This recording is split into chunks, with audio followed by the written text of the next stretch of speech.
Donuts, defined as a small, usually ring-shaped piece of sweet, fried dough. They're delicious, fun to eat, and loved by just about everybody. And they're pretty much harmless, right? In our world, maybe. But in Donut County, not so much. Donut County was released in 2018 after Ben Esposito spent 6 years developing it. Donut County didn't start as Donut County, though.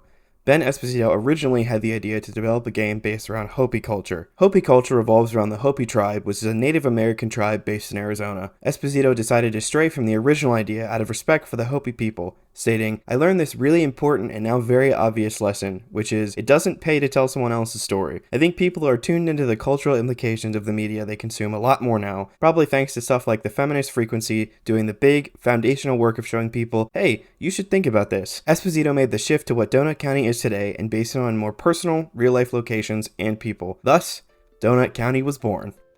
Donut County starts out with our main, and only human character, Mira, chatting with her friend BK. BK is a raccoon who works with Mira at the local donut shop. We're almost immediately introduced to the mechanics of the game, since we use BK's donut hole powers to swallow up the honking man by delivering him a donut. After we swallow the honking man, BK and Mira get back to chatting, and BK is looking to get his hands on a quadcopter. For what reason? We don't know just yet. After BK and Mira chat for a second, we're flashed 6 weeks into the future. BK finally got his quadcopter, but Mira smashed it, since BK thought it would be a good idea to destroy the entire town by opening up holes everywhere. This is what BK meant when he said he was delivering donuts. This portion of the game is set 999 feet below Donut County, and this is where we get to meet all the folks in town and see exactly why they were delivered donuts. Each character goes one by one and tells their account of what happened before they had their donuts delivered. Each character also has different settings and different items to consume. The more we consume, the bigger the hole gets, the more items we can consume. We start at Potter's Rock, and the donut takes over all of Potter's belongings, Potter himself, and Potter's house. Potter's son, Pup, escapes unscathed though. Other than delivering to our first character, we're also introduced to the uniqueness of the holes and of each level. In this level, we consume a campfire and use it to fuel Pup's hot air balloon. It sends him flying into the stratosphere while Potter gets yoinked below the town. So the holes aren't only used for consuming things. The holes are also used for unlocking gates, flipping switches, popping popcorn, and even solving puzzles. The first round of deliveries don't really include any puzzle-like aspects, but we definitely see those farther into the game. Once you've consumed everything at a location, you gain XP in hopes of replacing BK's dismembered quadcopter. You also get to take a look at the Trashopedia, which is a nice collection of everything you consumed at each location. Each item has its name listed and a quirky little description. After our first encounter, we're back to 999 feet below Donut County. We continue learning about all the other characters and locations, such as Helen at the ranger station. This is our first taste of the puzzle aspect we see throughout the rest of the game. We consume a few snakes and use their tails to knock chickens off of their platforms. Once we knock all the chickens off, there's a snake danger meter that blows up and allows us to consume the other items at ranger station. Once we deliver a donut to Helen, we're sent back to being 999 feet below Donut County. We meet Salt at the riverbed, Coyote at the campground, Nikki and Roma at Hopper Springs, Pepper at Joshua Tree, Morsel at Beach Lot C, Coco at Gecko Park, Jelly Bean at the Chicken Barn, Bear Claw at Honey Nut Forest, and finally, Chef at Cat Soup.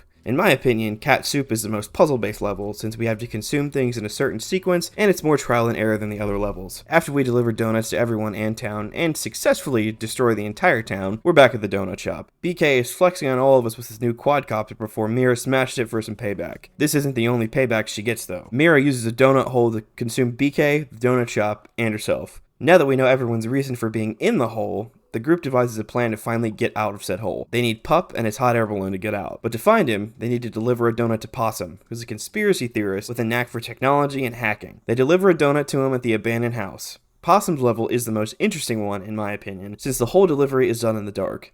Certain items trigger brief glimpses of light until you eventually scare Possum's cat into flicking the lights on permanently. Once Possum's delivery is complete, Possum gives the town some insight into where Pup might be since the police are tracking him. The only issue is that Possum needs a raccoon police scanner. They make another delivery to the police chief at Raccoon Lagoon since it's the chief's day off, and per BK, the lagoon has great tunes and water balloons. So who wouldn't want to spend a day off there? So once the police chief gets his donut delivered, the group finally gets their police scanner and are able to track Pup down. He's causing a bit of a ruckus on the 405. Our friendly neighborhood woodland creatures make another delivery and save Pup, all while clearing out that pesky traffic jam. Once they save Pup and get hands on his hot air balloon, BK and Mira make their way to the surface and head on over to Raccoon HQ to put a stop to all the madness and convince Trash King to fix the holes all over town. And bring everyone back to the surface, of course. Since Trash King is the reason for the new and revolutionized way of delivering donuts, BK tries to put on his charm and convince Trash King to undo the holes, but he gets #ghosted. Time for plan B. BK and Mira open up a new hole right outside of Raccoon Raccoon HQ. Our efforts are thwarted by Trash King though, until Possum pops out of nowhere and hacks a mainframe for us. From here, chaos ensues, raccoons are consumed, and most importantly, donuts are delivered. We eventually do enough damage to get Trash King's attention, and BK is sent to Trash King's office for a chat. Trash King puts on quite the show for BK and convinces him to continue the tirade of donut deliveries so that the raccoons can have all the trash that they want. And BK gets a giant quadcopter. And a promotion.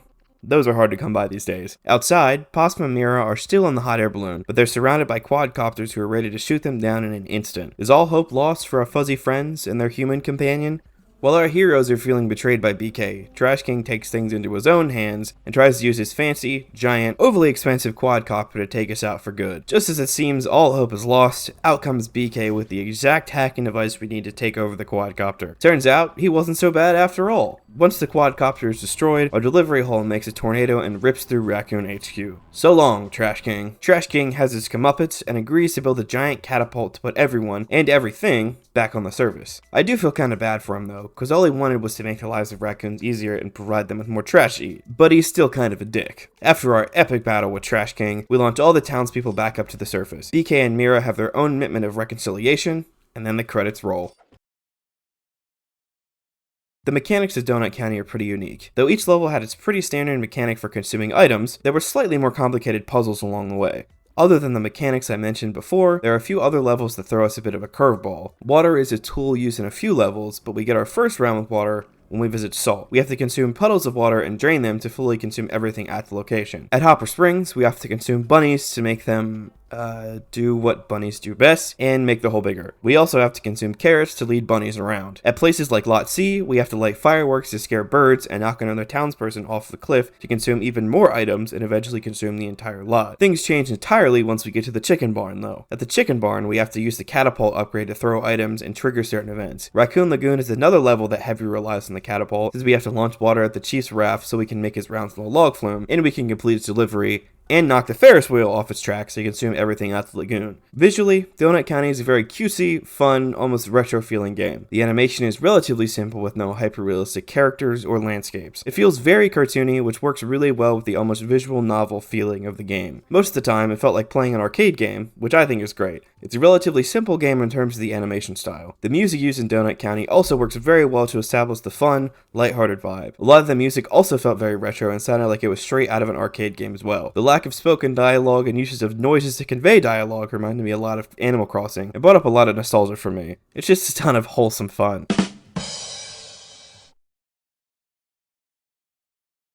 There weren't many controversies revolving around Donut County. The main controversy that occurred was in reference to the game before it actually became Donut County. When the game was still being developed as Kachina, Esposito received criticism regarding the portrayal of the Hopi people, which I mentioned earlier in the video. Other than this, a game with striking similarity to Donut County was released and gained enough traction to be ranked number 1 in the App Store. If you ever heard of Hole.io, you know how similar it is to the mechanics and basic concept of Donut County. Voodoo, the developers of Hole.io, stood by their game and discredited most of the similarities, stating that even though the games are similar, they each offer a different and unique gaming experience. In terms of reception, Donut County had, and continues to have, an overall positive one. As of January 2023, Donut County has garnered over 7,000 reviews on Steam and is solidly in the very positive tier. Only about 660 of the over 7,000 reviews on Steam are negative. On Metacritic, Donut County has a score of 77, with most critics and users agreeing that the clever humor, whimsical art style, and cartoony aesthetic are the game's most positive aspects. Games like Donut County typically aren't my speed. I usually enjoy battle royales, more complicated, long-winded story-based games. But I was really pleasantly surprised with Donut County. I bought it on a whim after feeling pretty burnt out with my normal rotation of games. It was actually kind of refreshing to play. The bite-sized length and witty humor of the game really kept me drawn in the entire time, even though there's only about 1.5 to 2 hours of gameplay. I will say though that the repetitiveness of each level can get a little boring, but the monotony is broken up very well by the added mechanics in later levels and the short pauses for dialogue between characters. The art style, sound design, and storyline of Donut County mesh together incredibly well to form a solid indie game with a lot of charm. And there you have it, folks. There's our little retrospective on Donut County. If you made it this far into the video, I want to thank you for joining me for my first ever retrospective on this channel. I figured I'd start out with a simple, short game to kind of ease into this type of content. I really enjoyed playing Donut County and making this video. I love talking about gaming, and there are a lot of retrospectives to come. My whole entire PC is literally full of games that I'd like to make retrospectives on. Our next retrospective coming this month is Ghostwire Tokyo, so stick around if you'd like to watch. If you enjoyed the video, please consider dropping a like and a subscription to my channel. I also stream on Twitch and post gaming content on TikTok. All of my socials will be linked below, so feel free to drop by anytime. I wish you all a wonderful start to the new year, and I hope you all had a great holiday season. And I hope to see you on the next one. Thank you again for stopping by, and have a great day. Peace out, y'all.